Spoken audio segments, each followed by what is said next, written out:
nous allons passer, si vous le permettez, à la séance du jour, qui va être consacrée à un pays d'Afrique centrale tout à fait remarquable, le Cameroun. Un vaste pays multiethnique qui a eu, depuis son indépendance, un destin absolument passionnant. Pour nous en parler, deux orateurs, membres de notre académie et qui maîtrisent leur sujet, Jean-François Zorn et Eugène Ebaudet. Je vais vous les présenter très brièvement, tous les deux, et puis nous entendrons leur communication et viendra ensuite la discussion sur ces présentations. Alors, je vais être assez bref sur Jean-François Zorn, que vous connaissez à peu près tous parfaitement, historien, théologien protestant, spécialiste de l'histoire du protestantisme et des missions protestantes. Il a effectué ses études de théologie à la faculté de théologie protestante de Montpellier, soutenu son doctorat d'histoire religieuse à l'université Paris-Sorbonne et son habilitation à diriger des recherches à l'université de Strasbourg. Il est le fondateur de l'association francophone, c'est pas français, c'est francophone, de missiologie. De 2004 à 2011, il a été professeur d'histoire du christianisme à l'époque contemporaine. Il est actuellement encore membre du centre de recherche interdisciplinaire qui s'appelle CRISE. Ça n'a rien à voir avec les crises, simplement ce sont les abréviations qu'ils veulent, à l'université Paul Valéry de Montpellier. Et il est auteur et coordonnateur de nombreux ouvrages, en particulier traitant des missions protestantes en Afrique et dans le Pacifique, où il a effectué plusieurs séjours. Je vous dois tout d'abord quelques explications sur le titre sans doute un peu énigmatique pour vous de cette communication.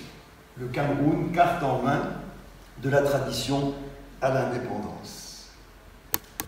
En effet, en concertation avec Eugène Ebaudet, j'ai pensé qu'il était utile et même indispensable de présenter les configurations géopolitiques successives du Cameroun depuis le temps immémorial de la tradition à celui de son indépendance contemporaine. Utile et indispensable pour en venir en deuxième partie de cette séance au Cameroun contemporain tel qu'il est né dans les années 60 avec Amadou Ahidjo comme leader indépendantiste et premier président de la République du Cameroun, dont Eugène vous retracera le parcours en deuxième partie de la séance. Dans mon titre, j'ai aussi utilisé la formule « le Cameroun de la tradition ». J'aurais pu dire également « le Cameroun premier », selon la formule des anthropologues actuels, pour situer de manière quelque peu arbitraire le dit Cameroun avant l'intervention des étrangers, c'est-à-dire les Européens à partir de la Renaissance, sans oublier les pressions des empires sahéliens islamisés au nord et à l'ouest du pays. Le Cameroun, carte en main, ai-je aussi titré, non pour vous faire croire que je détiendrai des informations stratégiques.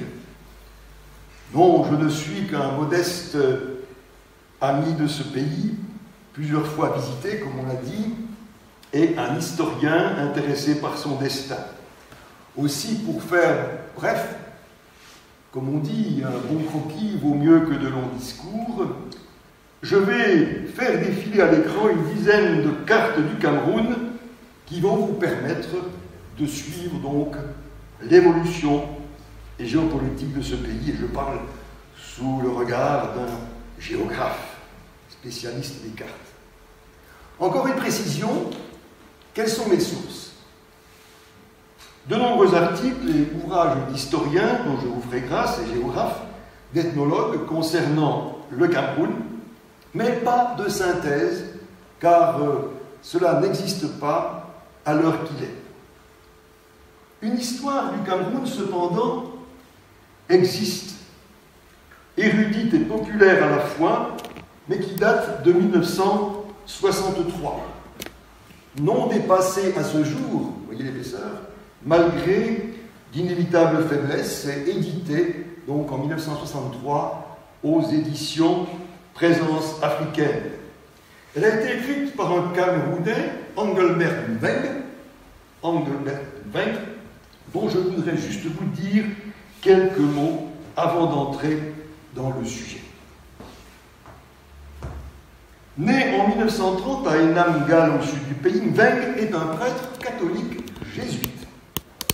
Il exerce son ministère dans le pays, puis au Congo-Kinshasa, avant de poursuivre des études de philosophie en Belgique et de théologie à Lyon, où il soutient une thèse d'État en 1970 intitulée « Les sources grecques de l'histoire négro-africaine depuis Homère jusqu'à Strabon ». Ce titre très universitaire indique que Mveng appartient à cette tendance historiographique de l'histoire de l'Afrique initiée par l'historien sénégalais Cheikh Anta Diop, dit de l'afrocentricité. De l'afrocentricité selon laquelle il y aurait une antériorité des civilisations négro-africaines dans l'ensemble du continent africain, notamment en Égypte. Ce n'est pas le lieu de discuter ces thèses, d'ailleurs en partie contestées aujourd'hui. Ce simple rappel situe néanmoins Mveng dans un courant d'intellectuels africains des années 50-60, ardents militants de l'indépendance d'un continent colonisé, mais sans rupture avec le continent voisin du bassin méditerranéen, bien entendu l'Europe. Mveng est aussi connu comme artiste. Vous voyez à l'écran quelques fresques populaires de ce peintre, sculpteur, mosaïste, auteur de grandes fresques qu'il a mises au service de la catéchèse catholique, mais également de nombreuses illustrations culturelles au Cameroun. Triste destin enfin de cet homme qui fut assassiné le 23 avril 1995. Alors, comme promis, la première carte extraite du livre de Mveng que je vous montre, elle n'a pas d'intérêt scientifique. D'ailleurs, elle n'est guère lisible à l'écran, donc n'essayez pas de lire tous ces noms. Elle enserre simplement cette carte, dans les frontières actuelles du Cameroun, le nom de tous les peuples qui existaient dans les temps immémoriaux et qui existent encore de nos jours, bien entendu, même si certains d'entre eux ont bougé, d'autres ont été absorbés et d'autres encore ont émigré. Cependant, l'intérêt de cette carte, que je vous montre à nouveau, est de vous montrer une image classique, mais juste quand même, je pense, du peuplement autochtone du Cameroun situé en pleine aire tropicale de l'Afrique centrale avec 3 zones ethnogéographiques. La zone bantoue du sud, du littoral et de la forêt tropicale, la zone centrale semi-bantoue avec des massifs dont celui de l'Adamawa, et la zone soudanaise du nord, de savane jusqu'aux confins du Sahel. Une myriade de peuples donc, et une multitude de langues. Les ethno-linguistes en dénombrent près de 250. Alors il y a des langues majeures, des langues, pas des mineures, enfin des sous-langues, etc. Vous imaginez bien. Des peuples sans centralité politique, c'est une caractéristique dans l'Afrique subsaharienne, mais que les islamistes, les colonialistes et les indépendantistes vont successivement, cette non-centralité politique, tenter de promouvoir en une centralité dont on va parler dans la rivalité, bien évidemment, entre le 19e et le 20e siècle. Les 2 cartes suivantes nous indiquent le premier contact de l'Afrique avec l'Europe, la carte de gauche. C'est en 1472 que le navigateur portugais Fernando Po découvre la côte camerounaise et l'estuaire du Vouri, à droite. Estuaire que les premiers documents de Pacheco Pereira, vers 1500, vont désigner Rio dos Cameroes, rivière des crevettes, car la pêche est bonne, relate le récit de Pereira. En 1494, son nom sera donc celui donné à l'île qui se trouve en face, nom, Fernando Po, qu'elle va garder jusqu'en 1979. Aujourd'hui, c'est l'île de Bioko, pour ceux qui connaissent la géographie, qui appartient maintenant à la Guinée équatoriale, la capitale Malabo. Ce type de voyage décrit sur la carte de gauche avec une flèche qui enserre le continent, dit de circumnavigation, précédé de quelques années la promulgation de la bulle Inter Cetera du pape Alexandre VI Borgia du 4 mai 1494, c'est-à-dire moins d'un an après l'expédition de Christophe Colomb aux Amériques. Cette bulle entend consacrer le partage des terres à découvrir entre l'Espagne et le Portugal, bulle qui va fixer pour 3 siècles. Pour 3 siècles, les zones d'influence des deux nations qui se lancent alors dans la traite et la colonisation, l'Espagne et le Portugal. Alors je m'arrête un moment seulement, sur cette position stratégique de Fernando pour dire quelques mots malheureusement trop courts sur la traite des esclaves. Car c'est là que, dès le XVIIe siècle, va se concentrer l'attention des trafiquants et traitants portugais, espagnols, britanniques, français, néerlandais, agissant à travers des compagnies à charge. Leur pénétration du pays, du continent, au début du XIXe siècle, jusqu'aux premières mesures d'interdiction, ne dépassera cependant pas la zone actuelle de Douala, donc qui est une des grandes villes capitales du Cameroun, nous y viendrons. Je ne vais pas me lancer dans une évaluation chiffrée du drame de la traite. C'est un sujet en soi qui fait aujourd'hui encore l'objet de controverses, non pas que l'on conteste la traite, mais en tout cas pour les statistiques. D'après les ouvrages de l'époque, ce serait près de 500 personnes par an qui auraient été capturées dans ce secteur. 2 remarques sont cependant à retenir concernant le Cameroun. 1. Les populations jalouses de leur liberté se donnent souvent la mort pour se soustraire à l'esclavage. 2. Les chefs reconnus de Douala, qui auront affaire avec les colonisateurs post-traite, les Bel et Agua, dont nous parlerons, ne se sont jamais présentés comme faisant personnellement la traite avec les Européens. Ce crime contre l'humanité, faut bien le dire, qui a attiré l'attention de la première société missionnaire protestante à l'ère contemporaine, la Baptist Missionary Society de Londres, fondée en 1792.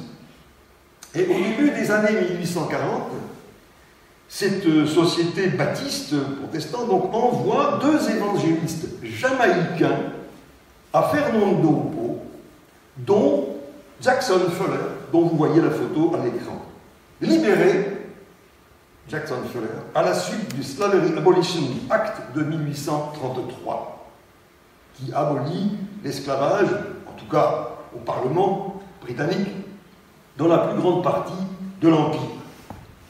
Ce retour des Afro-Américains en Afrique à partir des idéaux, des idéaux de restitution de l'Afrique aux Africains prônés par les sociétés abolitionnistes qui se développent en Europe. Leur discours s'articule autour de 3 idées. 1. L'Afrique doit être restituée aux Africains. C'est donc pas Giscard qui a inventé l'Afrique aux Africains, ça date bien avant. Deuxièmement, l'infâme négoce de l'esclavage doit être remplacé par le commerce légitime, expression d'époque, évidemment. Troisièmement, il est impossible d'évangéliser un peuple encore sous les chaînes. Voilà. Fuller fonde une station missionnaire dotée d'une école à Bimbia dès 1844. Et une seconde est fondée l'année suivante à Douala par Alfred Seger, que vous voyez à l'écran, missionnaire baptiste britannique, en compagnie d'un Sierra Leone, Thomas Horton Johnson, esclave libéré en Grande-Bretagne et réinstallé en Afrique. Vous savez peut-être que la Sierra Leone est une colonie de repeuplement d'esclaves venus, libérés et venus de Grande-Bretagne. Donc voilà, je voulais rapidement quand même resituer ce contexte, effectivement, de l'esclavage, de son abolition, avec les idéaux de l'époque. Au cours des années 1840, plusieurs traités abolitionnistes sont signés entre des marins et des résidents britanniques à Douala et les King, Bell et Akbar, au nom de la reine d'Angleterre. Le plus important de l'époque est le traité Anglo-Douala du 29 avril 1852, signé entre le consul britannique que vous voyez à l'écran, John Beecroft, et King Akbar, 2 jours plus tard avec le King Bell, l'autre roi de la côte sud du Cameroun. Et du côté britannique figure sur cet accord la signature du missionnaire Alfred Secker que vous avez vu précédemment. Ce traité, rapidement, abolit et interdit la traite et proscrit toutes les activités dérivées de l'esclavage. Les Européens qui le pratiqueront encore seront expulsés. Le Royaume-Uni assure les mêmes conditions de commerce que les autres pays européens. Les sacrifices humains sont interdits. Les missionnaires et leurs ministres locaux, déjà nombreux, sont encouragés dans leurs activités et sont protégés. Comme on le comprend, ce genre de traité qui va se multiplier, ce traité ni ne prive les autorités locales camerounaises de leur souveraineté, ni n'introduit une notion de frontière du pays. Mais, bien évidemment, il octroie aux Européens, pour le moment les Britanniques, le pouvoir d'être des interlocuteurs officiels du pouvoir local, tout cela au nom de la couronne britannique, sous couvert d'activités commerciales et humanitaires. Nous sommes encore donc dans l'ère précoloniale. Les historiens n'aiment pas les anachronismes et font une périodisation. Il y a une période précoloniale, incontestable, avant une période coloniale et une période postcoloniale. Nous sommes dans une période précoloniale pendant laquelle les velléités conquérantes des nations occidentales ne se sont pas encore révélées. Vous voyez une nuance, velléité et révélation. Ce fragile équilibre que je viens de vous décrire va bientôt basculer. L'élan premier, enthousiaste, exotique, philanthropique, scientifique et européen vers l'Afrique se double de visées commerciales et politiques à compter du milieu du XIXe siècle. Je n'ai pas le temps de passer en revue l'engagement de chaque nation européenne dans le projet colonial de conquête de l'Afrique. Concernant le Cameroun, disons quelques mots des Britanniques, des Français et des Allemands. Les Britanniques, vous l'avez compris, nous l'avons vu, sont les premiers à avoir mis le pied au Cameroun via l'estuaire du Vouri dans les années 1840. Un consul est donc installé à Fernando Po et des compagnies commerciales commencent à s'adonner à l'exploitation de l'huile de palme entre Victoria et Bimbia. À la suite de conflits entre les clans Bell et Akbar, ceux-ci sollicitent à plusieurs reprises le protectorat britannique. Au centre du pays, les compagnies commerciales britanniques pénètrent au Cameroun par la Benoué, affluent du Niger à partir de 1860, tandis que l'empire Sokoto et son vassal l'émirat Adamawa se séparent à la même époque. Quant aux Français, ce sont des explorateurs, notamment bien connus sans doute de vos souvenirs scolaires, Saborgnan de Brazza, à l'ouest et au centre de l'Afrique, au cours des années 70-80, qui reçoivent le soutien du gouvernement Ferry, suivant les années 1890, en lançant des missions par le nord, par l'est, qui enserrent le Cameroun et y pénètrent. Le but poursuivi, encouragé par le gouvernement Ferry, est à l'instar de ce que Savorgnan de Brazza a signé avec le roi Makoko du Congo en 1880, que vous voyez à l'écran, de placer sous la protection de la France des territoires lui permettant de s'établir durablement dans le pays. Certains de ces explorateurs y trouvent la mort, comme le colonel, les explorateurs Lamy et Pointet, mais également Rabat, le seigneur de guerre et sultan du Bornou, Rabat, l'un des derniers empires du Soudan qui s'effondre alors. Les Allemands, enfin, et nous allons beaucoup parler des Allemands par rapport au Cameroun. Les Allemands, enfin, comme on le sait, l'Allemagne est pratiquement la dernière nation coloniale, la dernière nation occidentale à entrer dans la course coloniale, ceci vers la fin du XIXe siècle. Cependant, dans ce pays en devenir, au cours du siècle, du XIXe siècle, on ne compte plus les voyages dits scientifiques dans le monde et en Afrique centrale, où les rivalités nationales sont un paramètre non négligeable. C'est Heinrich Barth, premier explorateur allemand, qui embarque en 1850 à Tripoli donc de la Libye que nous connaissons, avec une équipe de scientifiques réunis par le gouvernement britannique, mais comptant plusieurs Allemands. À la suite de différends dans l'équipe, les 3 Allemands s'en séparent et, dirigés par Barth, vont atteindre Kano au Nigeria en 1851, puis le lac Tchad, dont la découverte lui est attribuée en Europe. De là, Barth entre au Cameroun par le nord et atteint la Bénoué, puis il regagne Tripoli en 1855. Donc nous voyons bien que là, les explorations ne sont plus restées sur la côte. Le successeur de Barth est Gustave Nachtigal. Revenu dans les années 1860-1870 en Afrique du Nord, il explore à nouveau le lac Tchad, puis après avoir été médaillé d'or par la Société géographique de Paris en 1875 pour ses explorations, il est nommé consul général de l'Empire allemand en 1882 et se voit chargé d'organiser la prise de possession des territoires déjà occupés par les maisons commerciales allemandes. Sur la côte occidentale de l'Afrique, la principale étant la maison Wörmann de Hambourg, agissant sur la côte depuis les années 1860. Et un établissement Wörmann est installé à Douala dès 1868. Le 12 juillet 1884 est signé un traité commercial.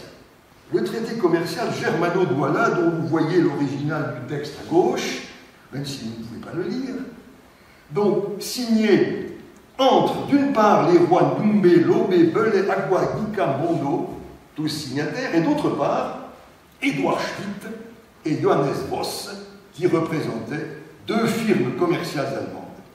Stricto sensu, ce genre de traité est un traité de colonisation commerciale qui introduit une distinction formelle entre souveraineté politique et propriété des terres.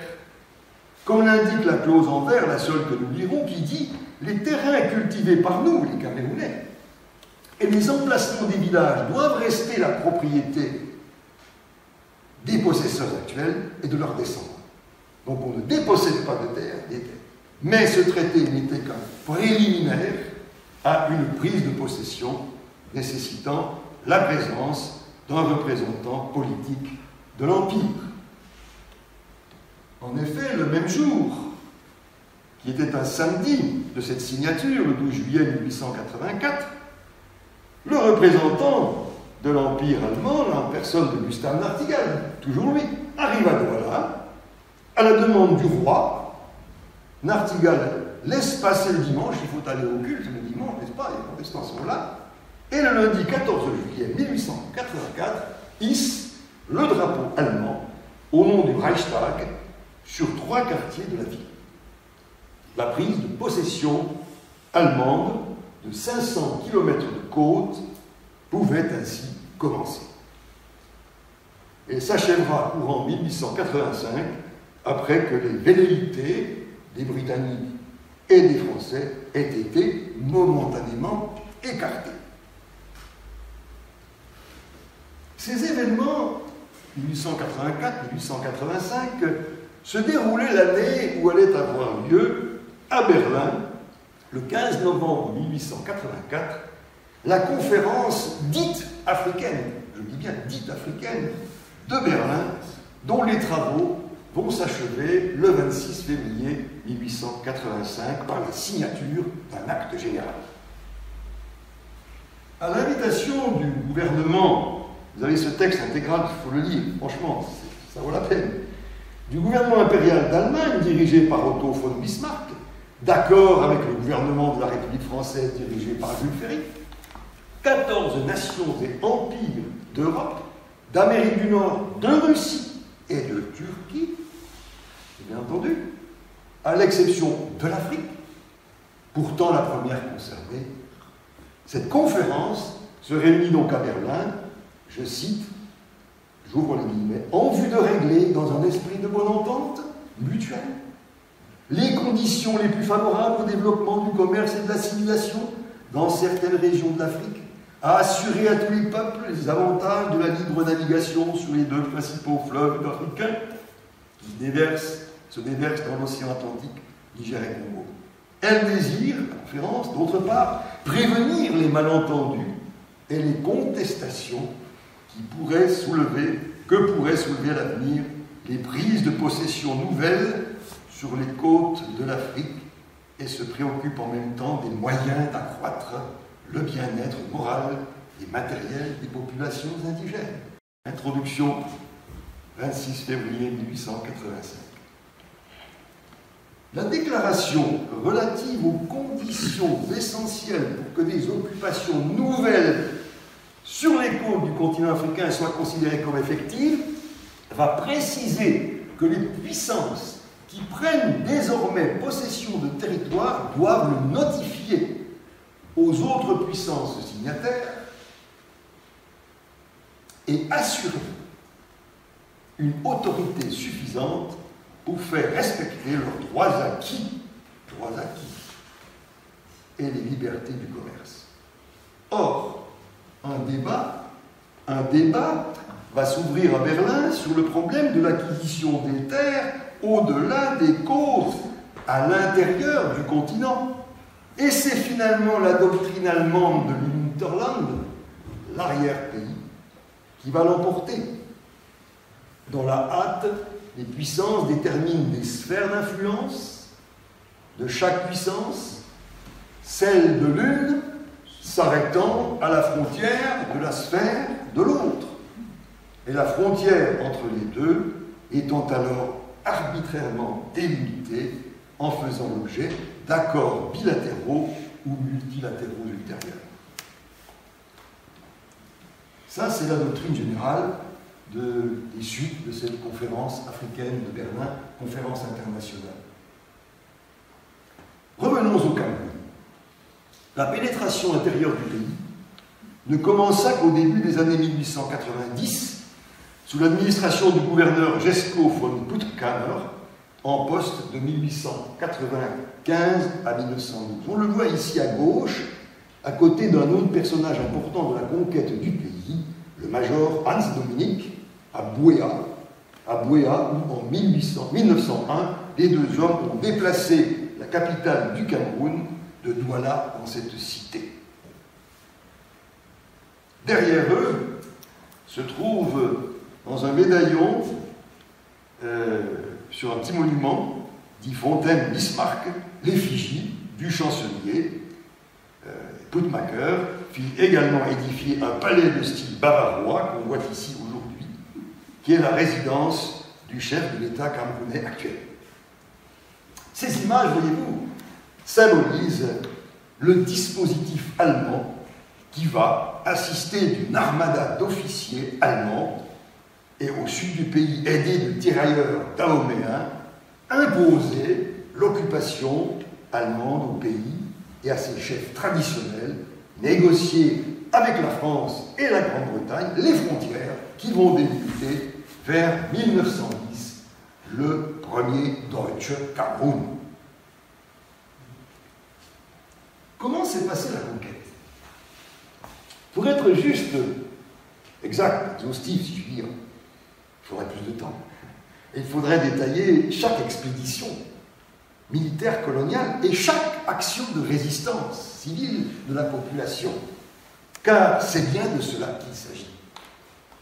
Ce fut du sud au nord du pays, en passant par le centre, une succession d'opérations aboutissant généralement à des affrontements violents. Citons-en quelques-uns ici, par région. Au sud, c'est à gauche de l'écran du pays, à Boya, les hommes du chef Pouva Licanier abattent en 1891 l'officier allemand Karl von Gravenbrecht. Vous avez ici l'exhumation du cadavre de Gravenbrecht en 1895 et en bas la plaque commémorative du chef qui a été abattu. La résistance qui s'ensuit dans les montagnes est férocement réprimée. Exil de Licanier, expropriation des terres, lourde rançon, travaux forcés. Au centre du pays, au centre de l'écran, vous avez Hans Dominique, le fameux Hans Dominique que j'ai cité tout à l'heure, qui va être un peu plus diplomate et qui va, grâce à des négociations, former des jeunes Camerounais. Et vous avez le cas ici de Charles Atangana, qui va être adoubé par les Allemands, qui va devenir leur allié dans les négociations dites de pacification, vous savez les termes qu'on connaîtra encore, l'Algérie, etc., avec les chefs traditionnels, qui sera même nommé maire de Yaoundé en 1911. Mais ceux qui continuent la résistance, les Camerounais, seront férocement réprimés. Au nord du pays, la conquête se heurte à la résistance armée de plusieurs Lamibés, et Hans Dominique parvient à les réduire, mais à quel prix? La bataille de Moréa fait près de 300 morts, au cours de laquelle l'amido Umaru Badjili et le lieutenant allemand Hermann Nolte sont tués tous les deux. Alors on dit que c'est Nolte qui a tué, c'est l'amido qui a tué Nolte. Bref, je passe. Voici donc, carte de gauche, les frontières du Deutsche Kamerun en 1910. Avant un nouveau redécoupage qui va se réaliser en 1911, donnant naissance au Neue Kamerun, carte de droite. Et là, je ne peux pas m'empêcher de vous raconter comment on est passé de l'un à l'autre. C'est assez extraordinaire. Que s'est-il passé? Vous savez que la querelle des frontières sur un terrain local entre nations occidentales, telles que nous le voyons en Afrique, ces rivalités, ces querelles de frontières locales, cachent des rivalités continentales, voire mondiales entre ces nations. C'est en effet, vous allez voir, une affaire au Maroc. Une affaire au Maroc qui provoque le nouveau découpage du Cameroun entre le premier et le second sur l'écran.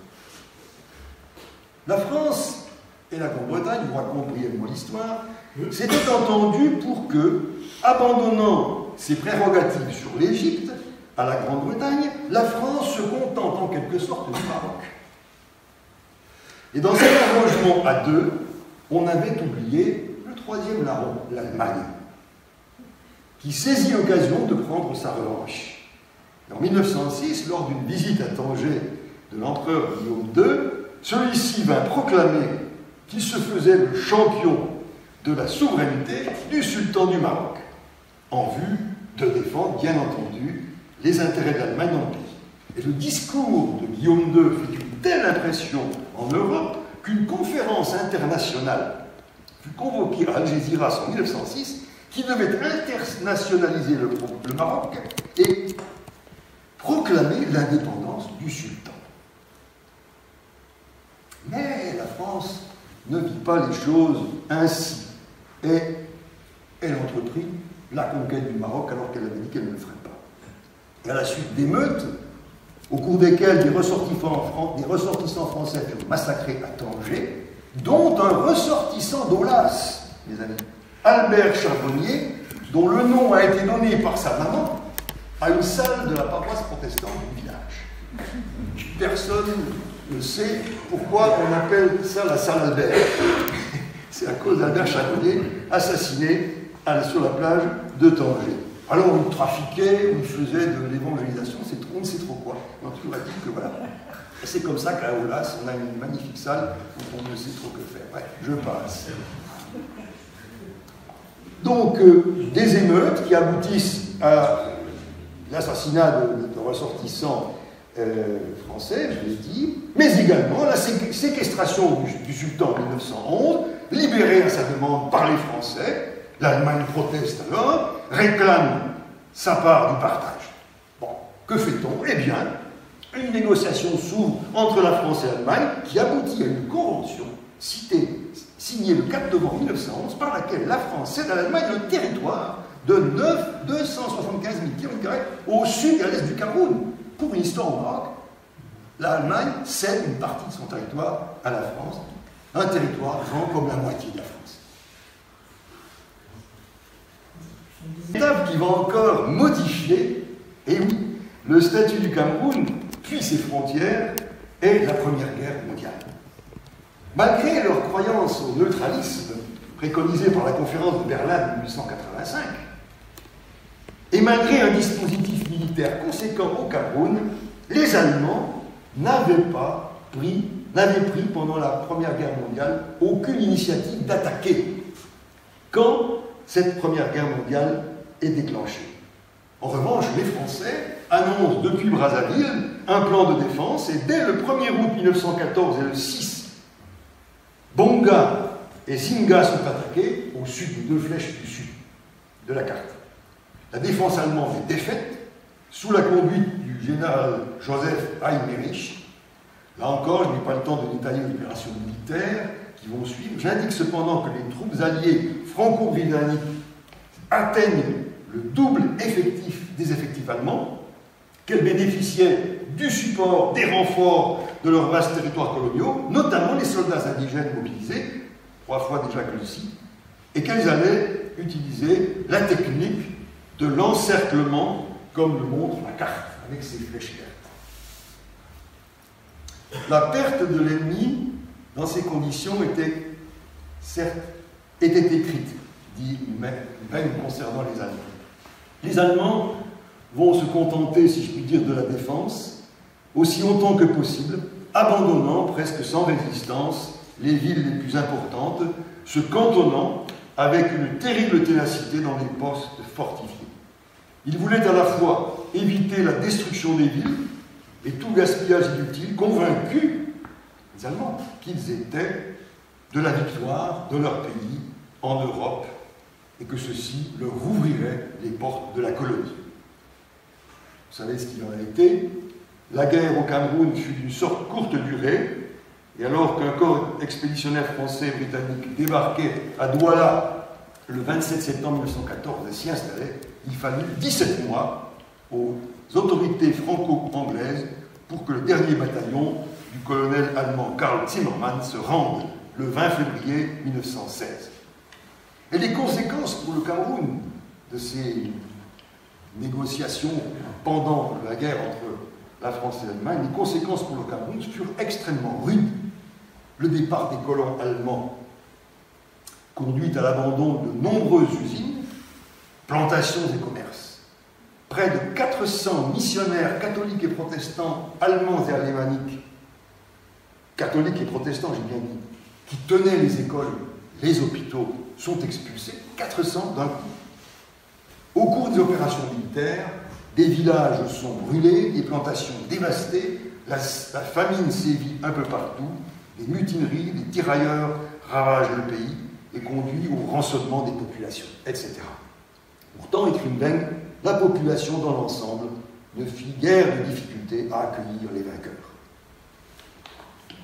Et le 6 mars 1916, Heinrich rencontre à Douala le général Charles Macpherson d'Orwell, commandant du contingent britannique, pour entériner l'accord que leurs gouvernements respectifs avaient signé à Londres 2 jours auparavant, partageant le Cameroun en 2 parties inégales. La Grande-Bretagne reçoit 1/8 du territoire du Cameroun, partagé entre une partie méridionale et une partie septentrionale, c'est la carte avec des petits points. L'autre partie revient à la France.